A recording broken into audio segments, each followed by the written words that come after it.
A day in my life dito sa Masbate. Ako nga pala si Bara at hindi ako takot sa asawa ko. At ito ang kwento ko. Tara, samahan niyo ako. Gagawa nga pala ako ng tent.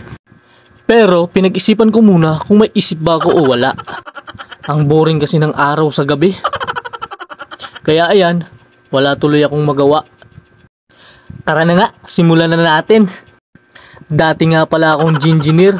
Kaya sa sobrang lakas ng self-condiments ko, kaya trinay kong bumuo ng duyan at tent. Para hindi ako mabasa ng tubig galing ng Pasig River. Kaso, na-penalize ko. Kahit grabe ang effort mo sa kanya, iiwan at iiwan ka pa rin niya. Lalo na kapag nalaman niya, madami pala sila. Kaya wag kang magtataka pag iniwan ka nila. At least, may reserba ka pa. Pero kung may asawa ka na, nako, patay kang bata ka. Balikan natin yung tent kasi parang uulan na. At nang tayo'y makapagpahinga na, tara!